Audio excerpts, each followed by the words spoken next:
শুভ সকাল বন্ধুরা, কেমন আছো সবাই? আশা করছি তোমরা সবাই যে যেখান থেকে দেখছো সকলেই খুব খুব ভালো আছো, সুস্থ আছো। এখন ঘড়িতে বাজে সকাল 10টার মতো। জানো তো, ওই সকাল থেকেই না একটু একটু বাতাস দিচ্ছে, আর উঠোনের অবস্থাটা দেখো, মনেই হয় না যে উঠোনটা ঝাড় দেওয়া হয়েছে। তো সকালবেলা তো ঝাড় দিয়েছি, এই 2 ঘন্টার মধ্যেই না ওই বাতাসে ওই সমস্ত উঠোনে আবার ওই পাতা পড়ে যাতা। তো যাই হোক, এদিকে ওই যে কাপড় কয়েকটা রেখে আসলাম, কলের পরে ধুয়ে দেবো। আর তারপর দেখো চলে এসেছি ঘরে ওই বাসি বিছানাটা তুলতে। আর আজকে হচ্ছে মহাশিবরাত্রি। তো তোমরা কে কে ওই শিবরাত্রির উপবাস আছো কমেন্ট করে কিন্তু অবশ্যই জানিও। তো ছোট থেকেই এই দিনটা কিন্তু আমি প্রতি বছরই উপোস থাকতাম। শুধু সবাই বলে যে মহাশিবরাত্রির উপোস থাকলে নাকি ভালো বর পাওয়া যায়। তো জানি না তো ভালো বর পায় কি না পায়, তবে আমি তো ভালো বর পেয়েছি, সেটা আমি বলি যে হ্যাঁ, হয়তো ভালো বর পাওয়া যায়। তো যাই হোক, ছোটোর থেকেই আমাদের বাবার বাড়িতে শিব মন্দির ছিল, ওই জন্য উপোস থাকা হতো। তো বিয়ের পরও না ওই উপোস থাকি, কিন্তু না ওই আগেকার মতো আর হয় না। মানে আমাদের বাড়িতে না ওই শিব পূজার দিন না, মানে একদম নির্জলা উপাস মানে ওই শুধু ফল বা দুধ এগুলোই মানে খায়।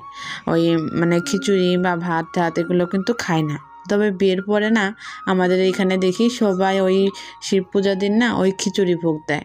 তো ভোগ প্রসাদ দিলে তো খিচুড়িটাই খাওয়া হয়। তো আমিও আর খেয়ে ফেলি। তো ওই জন্য না ওই মানে পুরা ওই উপাসটা আর থাকা হয় না। মানে সারাদিন উপাস থেকে ওই সন্ধ্যায় প্রসাদ খেয়ে উপোসটা মানে ভেঙে ফেলি। তো যাই হোক, এদিকে দেখো আমার ওই বিছানাটা কিন্তু গুছিয়ে নেওয়া হয়ে গেছে। তারপরে যে ঘরটা একটু কোনায় কানায় সব দিক দিয়ে ভালো করে ঝাড় দিয়ে নিচ্ছি, কারণ ঘরগুলো আবার মুছতে হবে। কারণ পূজা পাতিলের দিনে কিন্তু মুছা কাছা না করলে কিন্তু পূজা বলে মনেই হয় না। আর আমরা বাঙালিরা কিন্তু যে কোনো অনুষ্ঠানই বলো বা পূজায় বলো, ঘর দোয়ার মোছা কাছা, উঠোন লেপা এগুলো কিন্তু আমাদের 1 নম্বর কাজ। তো যাই হোক, এদিকে দেখো ওই আমি ঘরগুলো ঝাড় দিয়ে নেওয়ার পর ওই ঘরটার কিন্তু ভালো করে মুছে নিয়েছি। আর জানো তো, যেই দিনে কাজের একটু বেশি চাপ থাকে সেই না ওই ভিডিও করার কথা না মনেই থাকে না। আর এমনিতেই তো দিন দিন একবারে তলের দিকেই যাচ্ছি, সেটা তো বলার বাইরে। তাও মনের কোনায় একটু আশা নিয়ে কিন্তু ভিডিওগুলো করে থাকি। তো আর কি, ঘরগুলো তো আমার মোছা শেষ, এখন এই যে সিঁড়িটা মুছে নিচ্ছি। আর কিভাবে যে ঠান্ডার দিনগুলো কেটে যাচ্ছে বুঝতেই পারছি না। আজকে কিন্তু মনে হচ্ছে পুরা গরমের দিন, আর দিনটা মনে বেশ লম্বা লম্বাই লাগছিল কিন্তু। তো যাই হোক, চলো এই যে সিঁড়িটা মুছে নেই, তারপর এই যে কাপড়গুলো কেচে দেবো।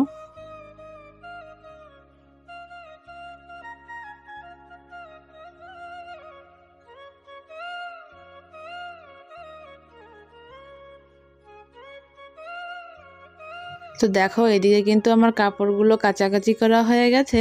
তো আজকের বেশি কাপড় ছিল না, কারণ পূজা বলে ওই আগের দিনই কিন্তু প্রায় বেশি মানে কাপড়ই ধুয়েছিলাম।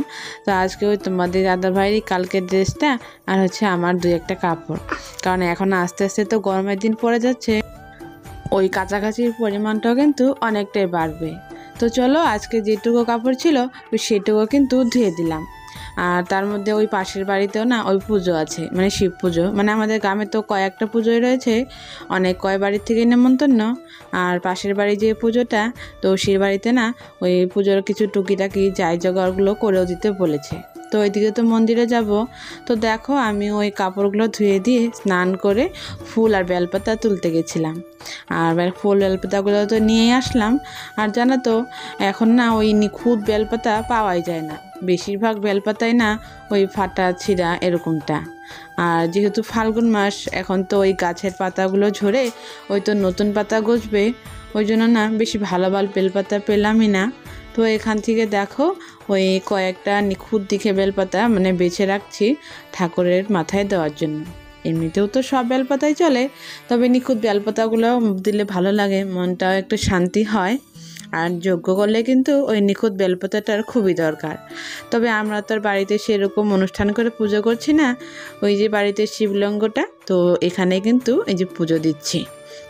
তো যাই হোক, এদিকে কিন্তু ঘি, মধু, দই সব কিছু দিয়ে কিন্তু পুজোটা দিয়ে নিলাম।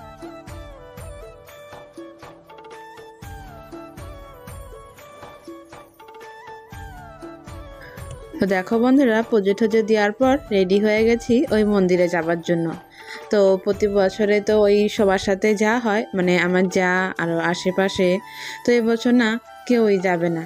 তো আমার মনটাও না ভালো লাগছিল না, কারণ মন্দিরটা ওর বেশি দূর না, কাছেই।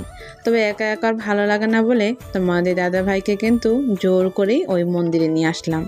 তো যাই হোক, এদিকে একটু বললাম ভিডিও করে দেওয়ার জন্য, কারণ ও তো ভিডিও করতেই চায় না, মানে লজ্জা পায়। আর বিশেষ করে চেনা মানুষের সামনে না আরও লজ্জা পায়, কারণ এমনিতেই তো জানোই, মানে সমবয়সীদের সবাই একটু মানে বলতে থাকে ভিডিও করছিস। যেহেতু এখন পর্যন্ত আমার চ্যানেলটা মানে কোনো একটা পর্যায়ে দাঁড়ায়নি, তো ওই আর কি। তো আমি আর ওকে বলি না সবসময়, তো অন্য কাউকে দিয়ে করে নিই। তবে আজকে কেউ ছিল না বলে ওকেই মানে বললাম ভিডিওটা করে দেওয়ার জন্য। তো যাই হোক, ভিডিওটা করে দিয়েছে, এটাই কিন্তু আমার কাছে অনেক। তো দেখো এখানে এই যে কত বড় একটা শিবলিঙ্গ, আরও সাইডে না অনেক শিবলিঙ্গ ছিল। তবে সবগুলো আর শেয়ার করিনি, কিছু কিছু মানে ভিডিওটাই শেয়ার করলাম। এটা হচ্ছে জায়গাটার নাম হচ্ছে হাটখোলা। আর এটা না ওই অসমীয়াদের এলাকা, মানে আমার যেহেতু আসামে থাকি, আসামে তো অসমীয়ারা থাকে বেশিরভাগ। তো যে এলাকাগুলো মানে অসমীয়া এলাকা থাকে, সে এলাকাতে না ওই অসমীয়াভাবেই কিন্তু পূজাগুলো করা হয়। তো এটাও মানে সেই অসমীয়া এলাকার ভিতরে পড়ে। তো ওই জন্য এইভাবে না ওই অসমীয়াদের নিয়ম মতোই কিন্তু পুজোগুলো করা হয়েছে। তো যাই হোক, আমরা তো আমাদের মতো জল ঢেলে নিলাম, এদিকে একটু তোমাদেরকে শেয়ার করলাম। তো চলো মন্দিরটা একটু ঘুরিয়ে দেখাই।